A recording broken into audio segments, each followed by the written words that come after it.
Decime por qué. Muchas preguntas y algunas respuestas. Decime por qué. El programa de Carlos Tehuel.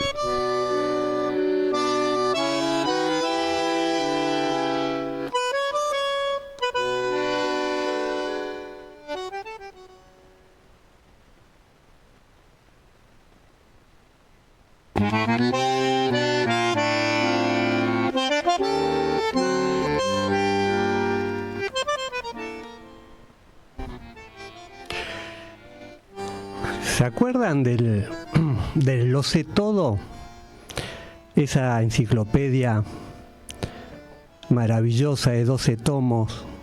Yo la recuerdo en la biblioteca de mi casa allá en San Juan, que me encantaba leerla. Era una enciclopedia que desarrollaba muchos temas, pero el que más me gustaba eran los mitos, esas leyendas, esas narraciones, cuentos, que tan fantásticamente describía esa enciclopedia que era para niños. Y desde allí, desde esa época infantil, que me gustaron mucho esos relatos sobre esos dioses, héroes. Ahora, ¿qué explica el mito? Para las civilizaciones primitivas, que después vamos a ver qué significa primitivo, intentaban explicar fenómenos que para esa época remota eran inentendibles. Por ejemplo, fenómenos naturales, ¿no es cierto? Esas tormentas tremendas, esos truenos, rayos. Esas poblaciones querían dar una explicación, no solamente de los fenómenos naturales. Querían encontrar respuesta, por ejemplo, frente al origen del universo, el origen del mundo, encontrar respuestas a través de narraciones, relatos, por ejemplo, del bien y del mal. Y, por supuesto, del destino, el destino, ese gran enigma. Las mitologías más conocidas son, por ejemplo, la griega, la romana, nórdica, la celta, hindú, china y, por supuesto, en nuestra América, ¿no es cierto?, con las civilizaciones incaicas, maya, aztecas, que también querían encontrar respuestas a esos grandes fenómenos, enigmas, que ellos no entendían bien por qué.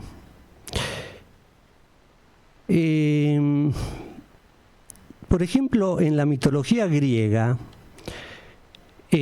tomaremos, siempre estas narraciones fueron orales, fueron transmitidas de generación en generación. Y hubieron dos autores que recopilaron estas narraciones orales y comenzaron a escribirlas. Homero fue uno, con su famosa Ilíada y la Odisea, y el otro autor griego, Hesíodo, fueron los primeros autores que pasaron de la narración oral a la escritura. Pero hubo un tema, más o menos alrededor de 500 años antes de Cristo, que comenzaron los primeros filósofos a darle una racionalización a esos fenómenos que los mitos trataban de describir. Y de allí en más entonces comenzó el pensamiento racional para explicar el fenómeno y la ciencia. Y a partir de ahí el mito fue cayendo en desuso. Pero me pregunto, ¿cayó en desuso realmente el mito? ¿La ciencia puede explicar todo o el pensamiento racional como la filosofía? Soy Carlos Tehuel y hoy hablaremos de mitos. Carlos Tehuel te propone compartir sus búsquedas y pasiones. Decime por qué, en Radio Con Aguante.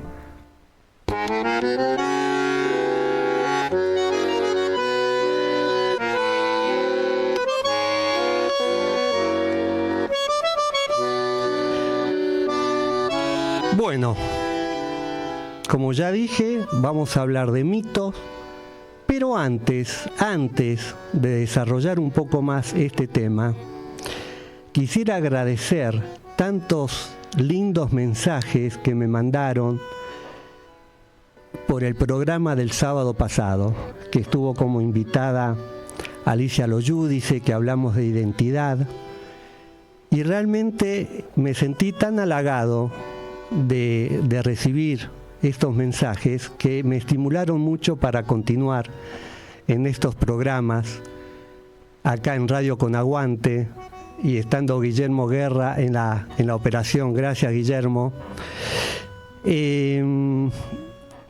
Entonces les decía que realmente vinieron muy bien, tanta buena onda, tantos comentarios, y específicamente voy a compartir una intimidad con ustedes del programa anterior, del sábado pasado. Bueno, primero agradecerle a Héctor Yuchak, que es periodista y que es autor de diversos libros sobre cómo hacer radio.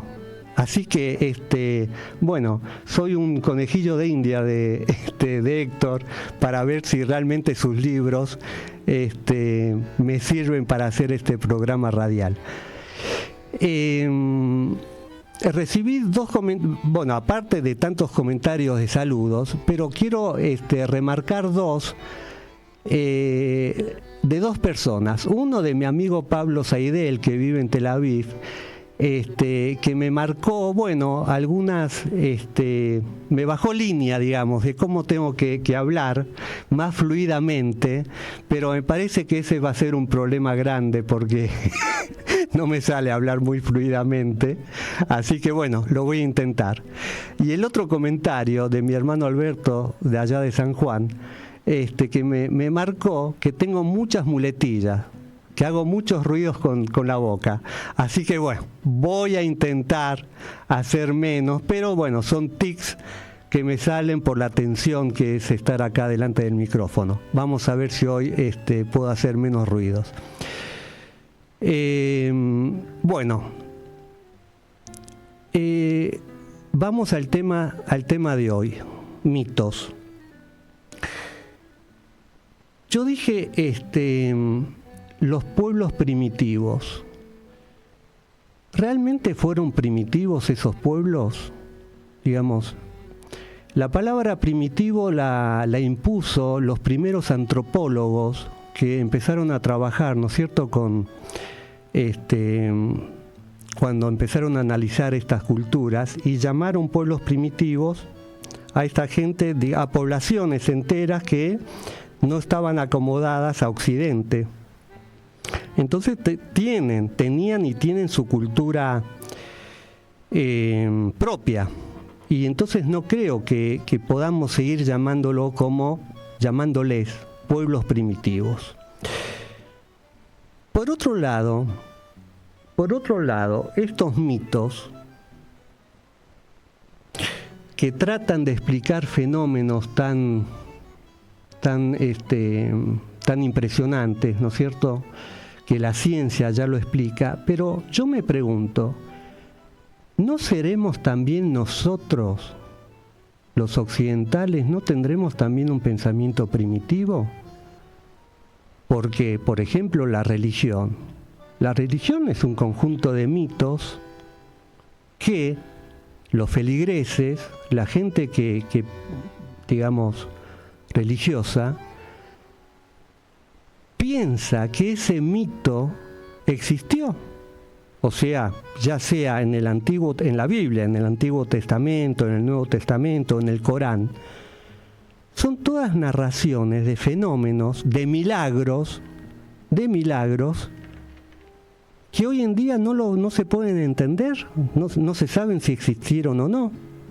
Entonces, ¿no será que todavía seguimos sosteniendo un pensamiento primitivo, porque ya la ciencia no lo explica, no explica, por ejemplo, cómo Moisés caminó o abrió el Mar Rojo cuando salió de Egipto, o cómo Jesús caminó sobre el río, creo que sobre el río Jordán. Pero la gente sigue pensando que sí. Entonces, ¿qué significa? Que tenemos un pensamiento, una fe, una creencia en esos mitos y que es necesario para seguir, digamos, teniendo esperanza de una vida mejor, creer en esos mitos. Entonces pareciera que aquel pensamiento primitivo de miles de años atrás sigue estando hoy en día en la estructura del ser humano. Muy bien, de esto vamos a seguir hablando con nuestra invitada que ya está en el piso, la doctora Marita Cayupán, que es experta en estos temas. Así que desde ahora, Marita, ya te agradezco que hayas venido. Y antes de comenzar el diálogo con Marita, vamos a escuchar una hermosa canción de Chabela Vargas llamada La Llorona.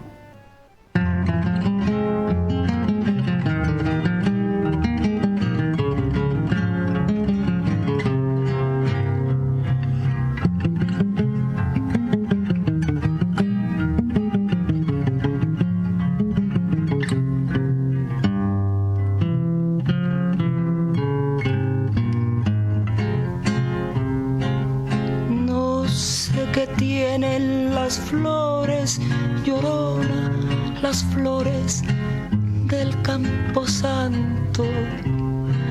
No sé qué tienen las flores, llorona, las flores del Camposanto, que cuando las mueve el viento, llorona, parece que están llorando, que cuando las mueve el viento, llorona, parece que están llorando.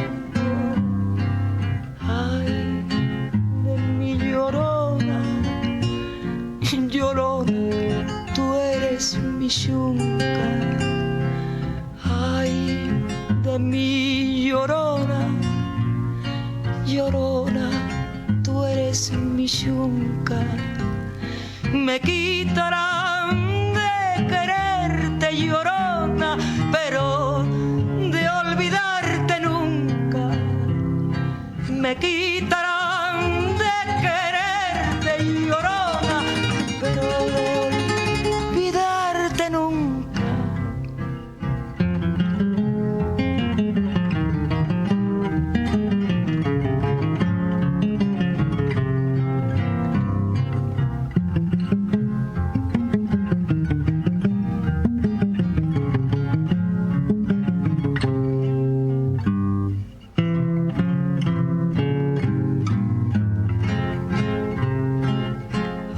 Santo Cristo de fierro, llorona, mis penas le conté yo.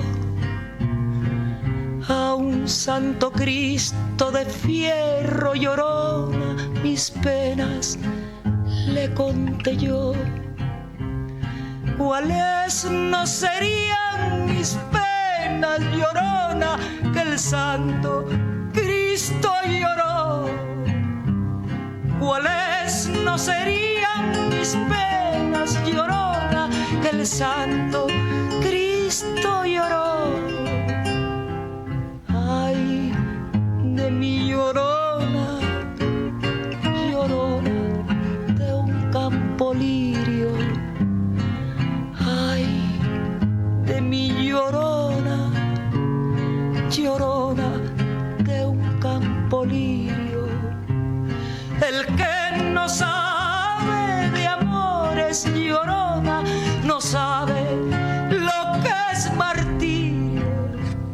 El que no sabe de amores, llorona, no sabe lo que es martirio.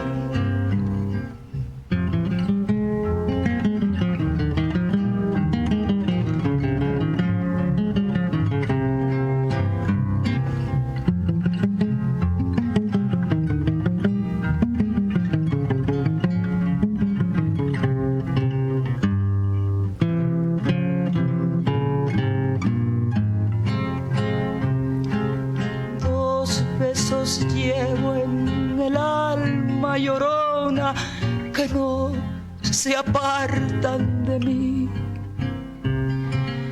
2 besos llevo en el alma llorona. Entrevista en Decime por qué, el programa de Carlos Tehuel.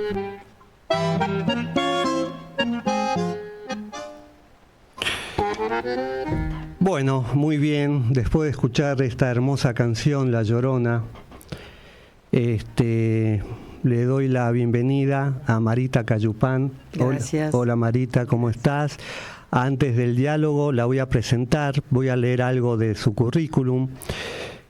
Marita Cayupán es médica psicoanalista, especialista en estrés postraumático. Gracias. Es miembro de APA, la Asociación Psicoanalítica Argentina, de IPA, es la Internacional Psicoanalítica, de FEPAL, que es la Federación Psicoanalítica Latinoamericana, y APSA, la Asociación de Psiquiatras, Asociación de Psiquiatría Argentina, ¿no, Marita? Sí. Bueno, Marita es coordinadora de investigación de mitos y psicoanálisis, es coordinadora de Latinoamérica, Comunidad y Cultura, e integrante del equipo de traumatología del Hospital Álvarez de Buenos Aires. Bueno, Marita ha publicado, acá tengo 3 libros que ha publicado. El primer libro es Mitos Argentinos, que ella es autora de varios capítulos. Lo voy a poner acá para que la cámara lo tome. Ahí está. Mitos Argentinos. El segundo, Los mitos, también autora de varios capítulos de este libro. Acá lo muestro en la cámara. Y el último libro, que es autora, coautora con Vilma Torreggiani, Violencia de Género. Violencia de Género. Bueno, acá están los 3 libros. Marita, muchísimas gracias por venir. Y bueno, por último quiero agregar que Marita es descendiente del pueblo Ranquel. Sí. Así que seguramente nos va a contar también, y que debe estar ligado esta descendencia de Marita con el tema que a ella tanto le gusta investigar, como son los mitos. Decime por qué, Marita, entraste tan fuertemente en este tema. Bueno, porque... ¿Se escucha bien esto? Sí. Porque como yo soy nieta y bisnieta de un cacique Ranquel, Cayupán, Santiago Cayupán, que tuvo mucha actividad en la campaña del desierto, tratando de luchar para que no exterminaran tantas tribus de Argentina. Este bisabuelo mío fue diezmado en su población, y quedó mi abuelo, que vivió en Toldería, unido con mi bisabuela de otro origen occidental. Tuvieron 11 hijos, en realidad 13, 2 muertos. Entre los 11 hijos estaba en 5º lugar mi padre.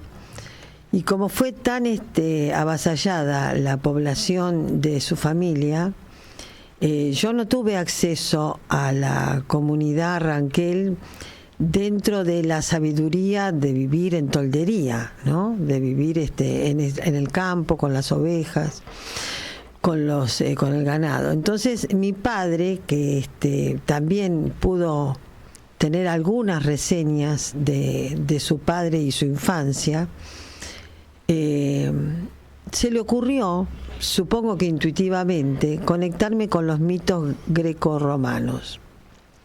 Entonces yo, fueron las primeras lecturas que tuve, ¿no? Calculo más o menos a los 8 años. Recibí... Sí, perdóname, Marita. Antes que entres específicamente en los mitos, qué lindo lo que dijiste recién. Sabiduría de vivir en las tolderías. Qué lindo lo que decís. porque siempre se transmitió que esa gente era bruta, sucia, que había borracha, sí, que había que domesticarla, colonizarla, sí. Y tú hablas de sabiduría de vivir en las tolderías. Se me puso la piel de gallina, Marita, con esta palabra. Gracias. Vos dijiste recién que es primitivo. Yo justamente trabajando con mi amiga Vilma, a quien aprecio tanto porque siempre ha sido tan respetuosa de esta historia familiar, justamente nosotros averiguamos qué es primitivo. Primitivo no es lo que dice Occidente como precario. Uh-huh. No, primitivo es primero en el origen. Uh-huh. O sea que primero en el origen contiene una cantidad de datos de una cultura distinta. Bueno, siguiendo un poquito la línea de lo que estamos hablando, eso a mí me acerca. Yo supongo que mi padre intuitivamente dijo, yo no sé cómo transmitir esto de la herencia de la familia Cayupán, que quiere decir 6 pumas. 6 pumas. 6 leones, pero leones. Acá en América el león es el puma. Claro. Entonces quiere decir en la lengua rancul, 6 pumas. Entonces mi padre intuitivamente habrá dicho, yo tengo que acercarle algo a mi hija que tenga que ver con algo que no se puede transmitir. Tampoco no hay escrituras, no hay datos porque es un pueblo ágrafo. Claro. Entonces hay relatos, hay metáforas en las charlas con mi abuelo, ¿no?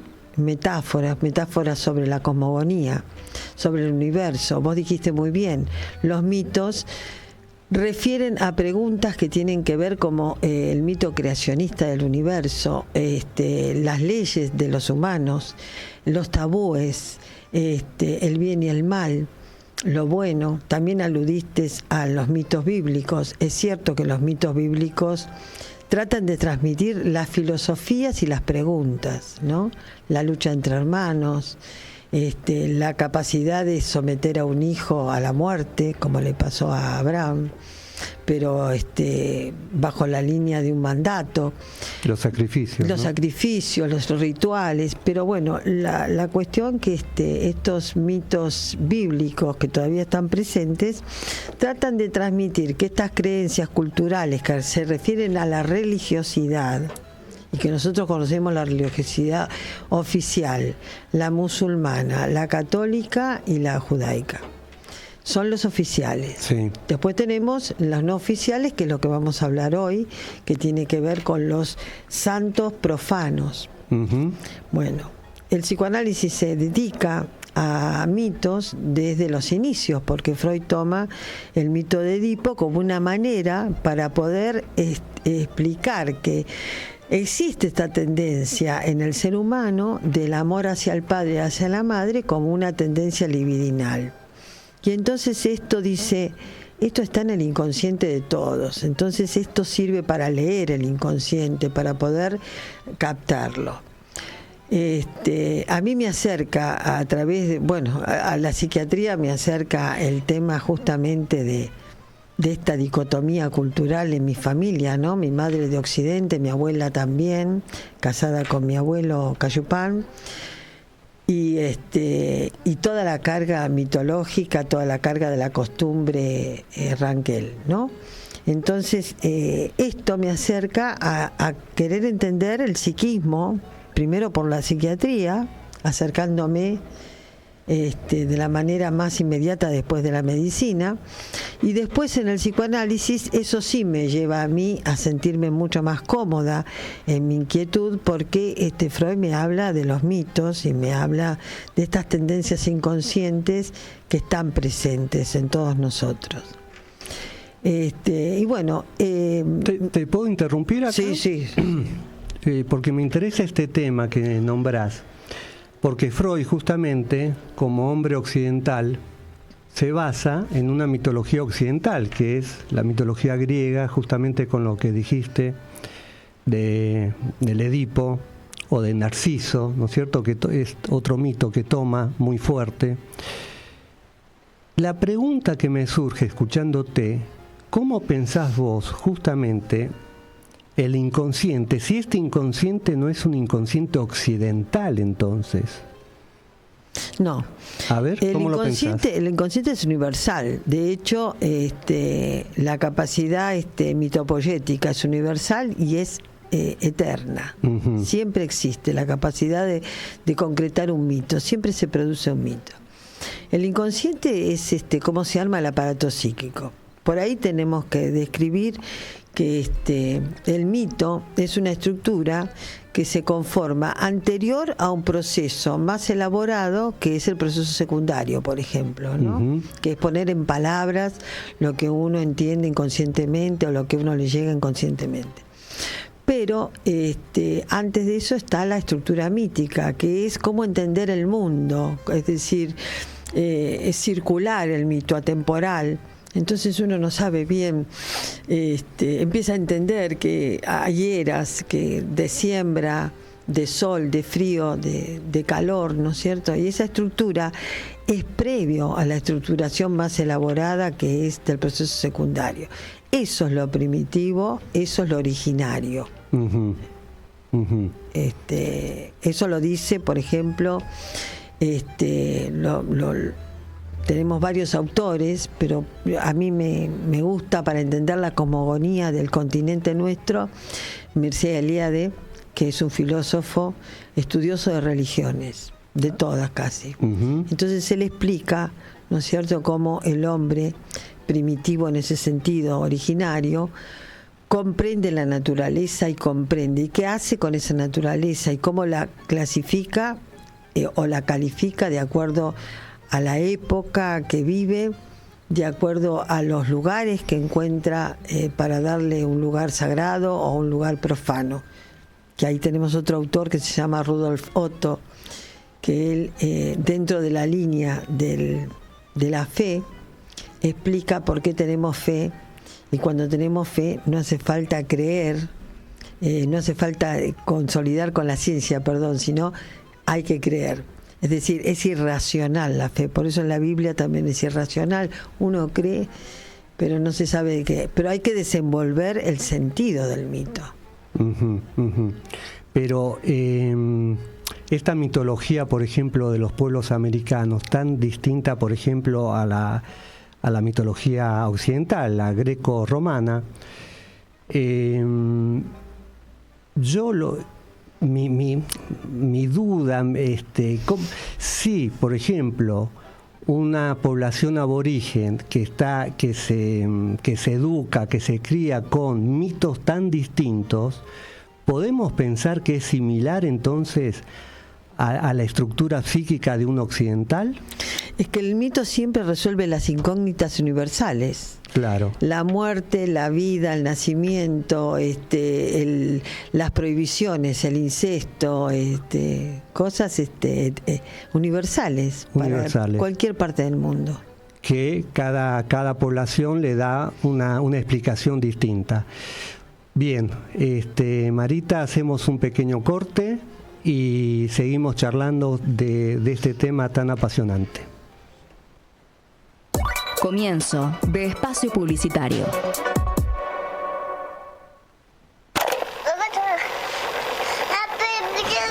Esta es la voz de mi nieto. La grabamos en el patio de casa unos días antes de que lo secuestraran. Pedro, así se llama mi nieto, fue secuestrado el 3 de septiembre de 1976. Desde ese momento lo estoy buscando. Siempre pienso en Pedro, en cómo estará, si jugará al fútbol, si estará estudiando, si tendrá novia. A veces creo que si escuchara su voz la reconocería. Me encantaría que diga abuela. Pedro existe. Su abuela aún lo busca. Si tenés dudas sobre tu identidad o crees que sos hijo de desaparecidos, comunicate con las abuelas de Plaza de Mayo. 4867-1212. Fin de espacio publicitario. Estás escuchando Decime por qué, lo más alejado de una fake news que podés encontrar en la radio. Decime por qué, el programa de Carlos Tehuel.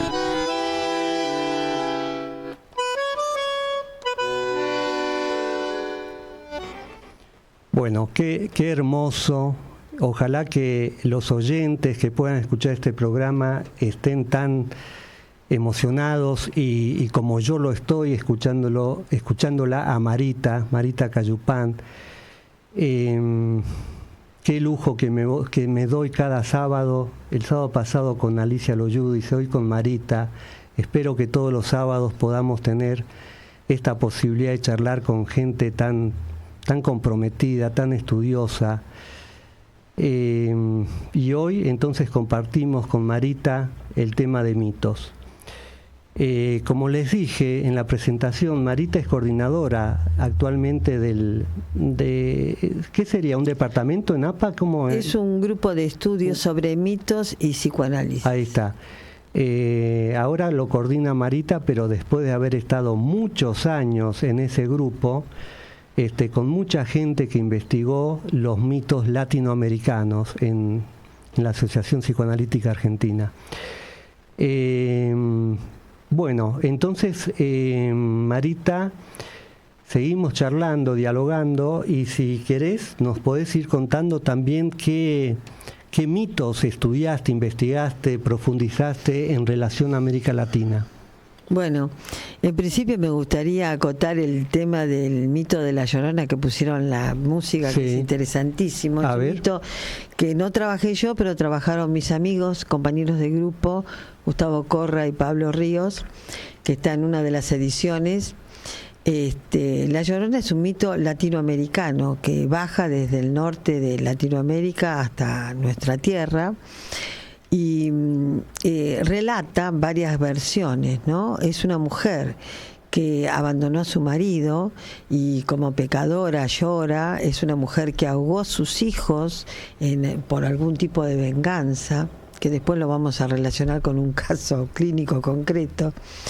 Y es una mujer que fue castigada y por eso llora, y a ella se le atribuyen las inundaciones, ¿no? Nosotros tuvimos hace poco, estamos saliendo todavía de la inundación de Bahía Blanca. Está presente siempre que aparece una catástrofe algún mito, ¿no? Esta mujer, dicen que los paisanos, que cuando un hombre traiciona a la mujer, a ellos se le aparece la Llorona, porque eso implica que ella puede ejecutar una venganza con su familia. Ajá. Entonces, es muy significativo porque el mito tiene varias versiones. Las versiones se van acomodando en función del tiempo, porque también nosotros podemos decir ese desamparo que tiene la mujer, ese desamparo que tienen los hijos, que tiene la familia, o ese desamparo que tienen los hijos frente a una mujer que se vuelve loca por ser traicionada, también produce el hecho de que se vengue y los ahogue, por ejemplo, como pasó en el mito de La Llorona. Tuvimos hace muchos años atrás, yo estuve en contacto con una colega nuestra de APA que tuvo en su clínica la internación de una muchacha que había ahogado a su hijo en venganza con su marido. Ajá. Entonces parece que los paisanos saben que las apariciones son bastante comunes de La Llorona. Después están los mitos del Paraguay, donde aparecen las apariciones de los muertos de la Guerra del Paraguay, que señalan que tiene que ver con esto de que tratar de no buscar los tesoros enterrados del oro en el Paraguay. Y bueno, y poco a poco yo les cuento que yo me fui compenetrando en el mito del Gauchito Gil, que lo escribimos también con mi colega y socia Vilma. Y el Gauchito Gil era un gaucho muy rebelde y muy mujeriego, y entonces se enamora de una mujer, una hacendada rica, de apellido Miraflores. No es una casualidad lo que pasa, porque la madre del gauchito tiene el apellido de soltera Miraflores, en lo cual ya el mito incluye ahí el incesto o la tendencia incestuosa. Ajá. Bueno, resulta que Antonio Mamerto Gil Núñez de apellido Miraflores materno, se enamora de esta mujer, la familia no lo quiere, en la familia que se concrete el amorío, porque tenían miedo de perder parte de la herencia si concretaba su llegada a la familia. Entonces él decide, cansado de estar frustrado con este amorío, decide irse a anotarse alistado en las tropas de la Triple Alianza, contra la guerra de la Triple Alianza. Sí, contra el Paraguay. Contra el Paraguay y Brasil, que participó, ¿no? Pero resulta que cuando él dice, ya aparece un mito dentro de otro mito, porque él dice que se le aparece la voz de Dios que le dice que no hay que luchar entre hermanos. Uh-huh. Y entonces ahí se hace desertor, porque la voz divina le dijo que tenía que retirarse y no matar a sus hermanos. Uh-huh. Y entonces, cuando se hace desertor, anda por los campos, estos en Corrientes, ¿no? En Corrientes. Pay Obré, entonces lo persiguen hasta que lo capturan. Cuando lo capturan, lo cuelgan de los pies, porque dicen que tenía una mirada tan penetrante que para no sentir horror el verdugo, para decapitarlo, lo colgó de los pies. Entonces el verdugo igual él le pide piedad, pero el verdugo lo castiga, le da muerte. Y antes de concluir el acto, le dice: cuando llegues a tu casa, tu hijo va a estar enfermo, muy gravemente enfermo. Entonces cuando llega, el hijo estaba enfermo. Uh-huh. Y ahí le implora al alma del gauchito, le pide un milagro. Uh-huh. Y el chico se salva. Y ahí queda instalada, ¿no?, la capacidad milagrosa de este santo profano. Profano porque es no oficial. Ajá. No están dentro del catolicismo considerado del Santoral, creo que se llama. Del Santoral. Claro. Entonces, bueno, ahí queda. Entonces resulta que hace una cruz con unas ramitas de algarrobo y lo pone donde estaba enterrado el gauchito. Después de ahí el gauchito es trasladado también, ¿no? Lo ata con la cruz del gauchito, lleva la cruz de 2 maderas con un pañuelito rojo atado, uh-huh, que lo van a ver justamente en la imagen del gauchito. Los templos se encuentran en los caminos. Se encuentran en los caminos porque no hay un lugar oficial dentro del catolicismo. Uh-huh.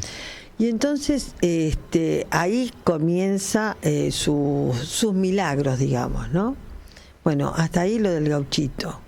El gauchito fue uno de los santos populares, profanos que nosotros tomamos.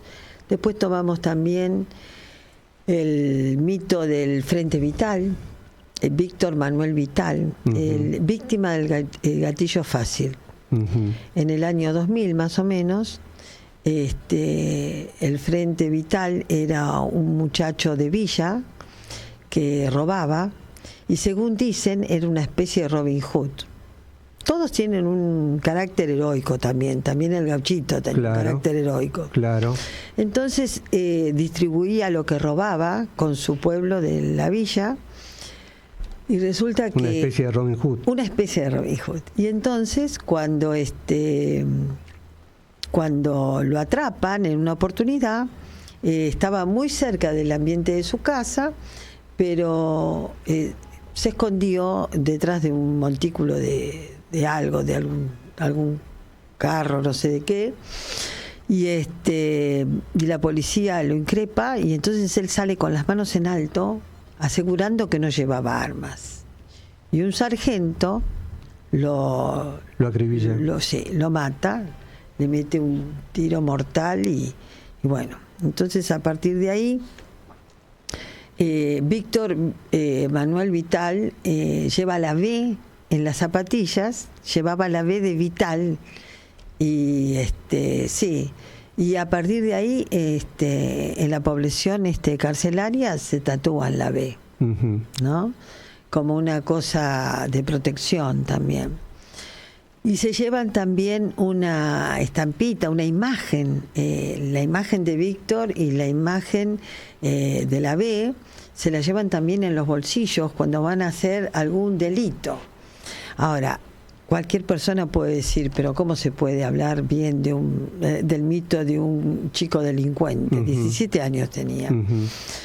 Se puede hablar porque lo que explica el mito es que en realidad este chico carecía de educación, de trabajo, de salud, de medios sanitarios, desde hacía muchas generaciones atrás. Ajá. Porque en los continentes de los barrios tan pobres que hay en Argentina y en toda América Latina, favelas y todos son barrios muy carenciados, pero que no se originan con una sola generación, sino con varias. Los estados de Latinoamérica nunca se han ocupado, y también de América del Norte tampoco, ¿no? En Estados Unidos existen muchos, no sé si barrios, pero existen sí, una especie de escisión de poblaciones. Guetos, y muchos homeless, como ahora tenemos también en la Argentina, hombres en la calle, sin casa.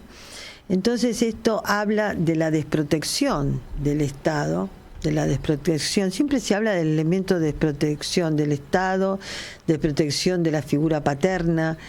Siempre hay algo que falta, ¿no? Y que pone en evidencia la injusticia. Eso es lo que habla el mito, ¿no? Eso del Frente Vital, dice, varias generaciones sin tener el auxilio del Estado para darle salud y educación. Así es. Y posibilidades de trabajo, sobre todo, ¿no? Y de inclusión, ¿no? Y de inclusión, exactamente. Bueno, después tenemos el mito el mito que nos fue, llamamos nosotros también, el mito de María Soledad Morales, una chica que fue violada en Catamarca en los 90, creo que fue. Entonces lo curioso era que ella había ido a bailar, ¿no?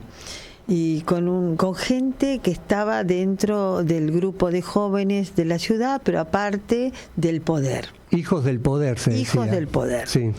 Entonces cada vez que se decía, pero eso tiene que ver con el hijo del gobernador o el hijo del poder, tal y tal, la gente decía, no puede ser, porque los chicos son chicos que no les hace falta nada. ¿Cómo van a ser criminales esos chicos? Tiene que ser algún otro carenciado, ¿no? Y entonces Marta Peloni, que hizo su peregrinación haciendo procesiones en busca de justicia, y que la hizo últimamente también con la pérdida del nenito que es Lian, ella logró que se tuviera en cuenta que pudieran bien sobre el tapete que habían sido justamente los hijos del poder. O sea que si no hubiera sido así, seguramente tendríamos una santa María Soledad Morales. Si no hubiera sido justicia. Que ese elemento es el que remarcás. Ese elemento es la injusticia, atravesar o transgredir las leyes de la humanidad, como son el incesto, el homicidio, el adulterio, como uno lo quiera llamar. Y después tenemos el mito del Maruchito, que también lo tenemos en estas ediciones, que es el mito que expresa la protección de los niños por el trabajo infantil y el asesinato de niños. El marucho es aquel que se ocupa de las tareas más precarias de un grupo de gauchos que andan por el campo repartiendo comida y correo, ¿no? Y entonces el maruchito se encargaba de eso, y a la hora de la siesta siempre le gustaba entretenerse, no quería dormir la siesta como todos los chicos, y se ponía a tocar la guitarra del capataz. Pero el capataz le prohibía que tocara la guitarra, hasta que un día se cansó porque transgredió y lo mató de un puñal. Lo llevan a una curandera para ver si lo pueden salvar. No lo salvan, se muere, lo entierran. Cuando lo entierran, también aparece el algarrobo, que tiene un significado, obviamente, el algarrobo. y las raíces del algarrobo penetran en el féretro y lo destrozan. Entonces, ¿cuál es el significado del algarrobo? Y yo supongo que el significado del algarrobo debe tener que ver con algo muy nacional, ¿no? Porque incluso hay bosques de algarrobo en las provincias. Sí. Es como decir del ceibo, hay algo de la patria ahí que se rompe, ¿no? O que protege o que al mismo tiempo rompe, ¿no? Entonces se lo trasladan a una ermita, que es una casita, y ahí le hacen los promeseros. Los promeseros son los que le piden un milagro. Le llevan los exvotos. Exvoto se llama, por ejemplo, si yo tuve un problema, una fractura en una pierna, llevo el yeso que me saqué de la pierna, indicando de que se cumplió el milagro, ¿no?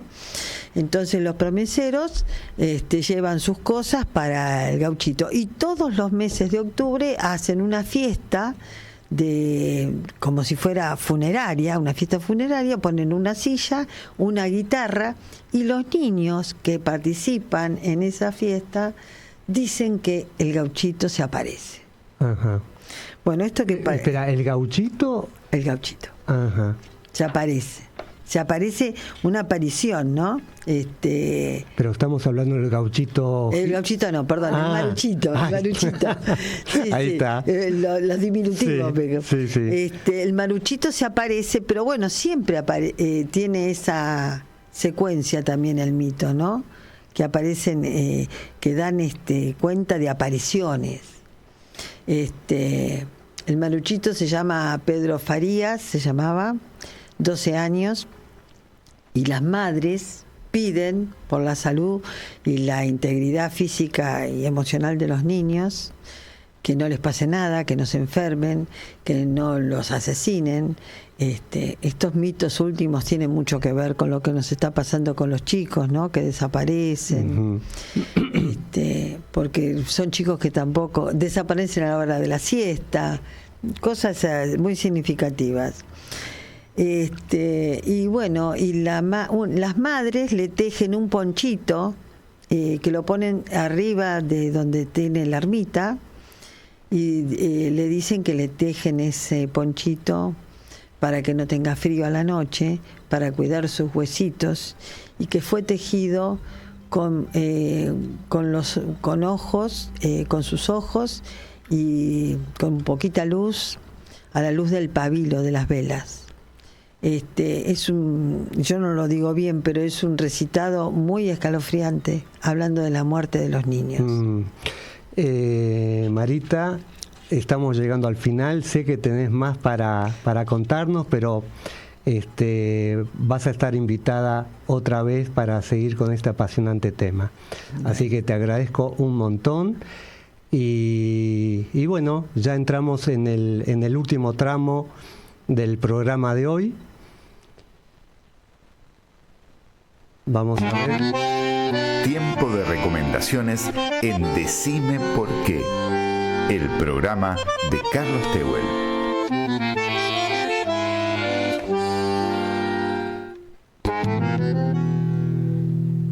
Indio Toba,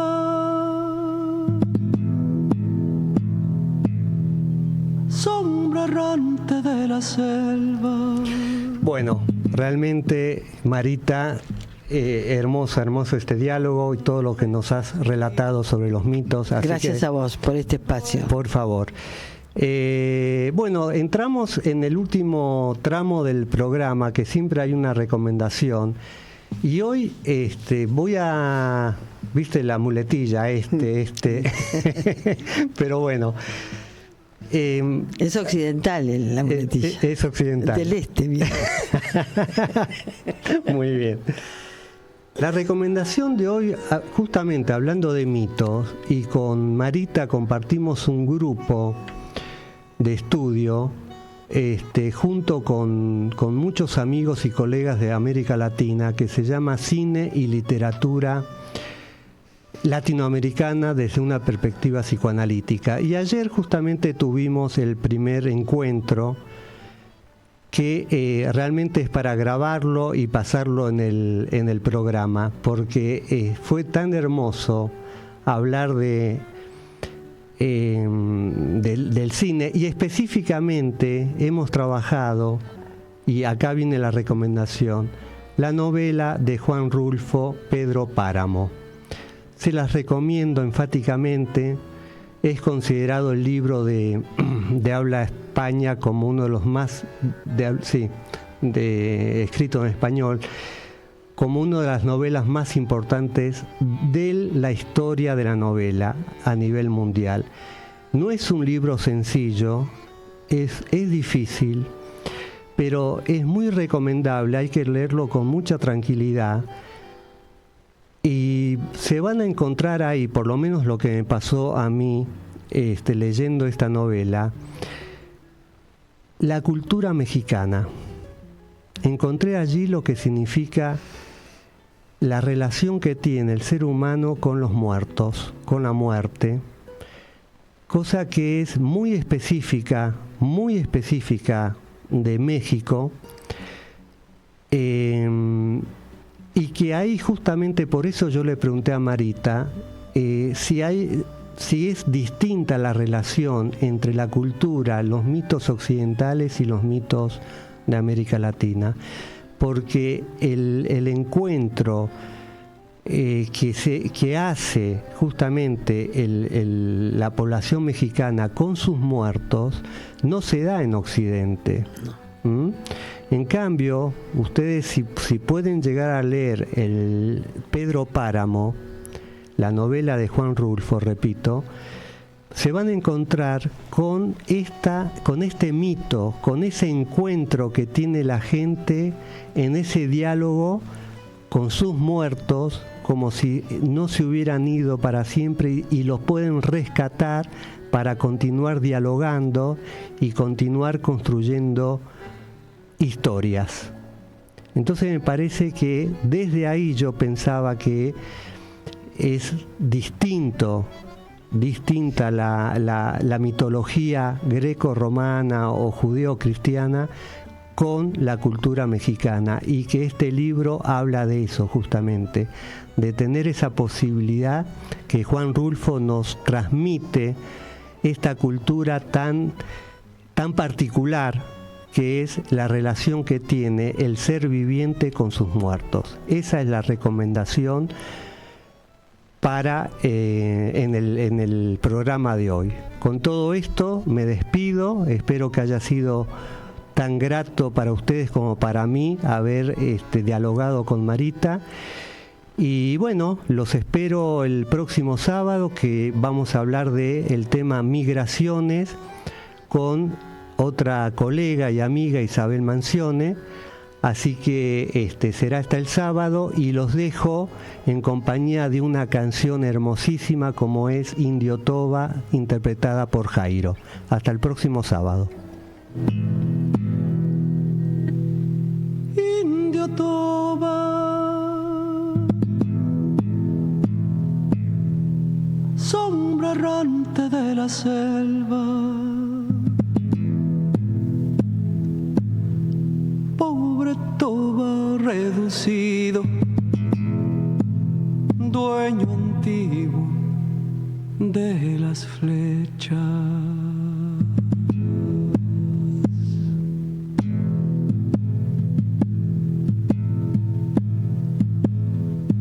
Indio Toba ya viniendo de la cangalle, Kitilipior espera y Cahuazú chararay, Baicuruta penaya chiranesa pupu, Huacara, huacara, pinasta, Huacara, huacara, pinasta, Huacara, huacara, pinasta, Huacara, huacara, pinasta. Indio Toba no llorando aquel tiempo feliz, Pilcomayos y Bermejos llorando por mí, campamento de mi raza, la América es de mi raza de Yaguarete, de la América es de la América es Toba dueño como antes del bagre y la miel, cazador de la charata, la onza, el tatú, Toba rey de Yarará, Guasupuyo, Guara, el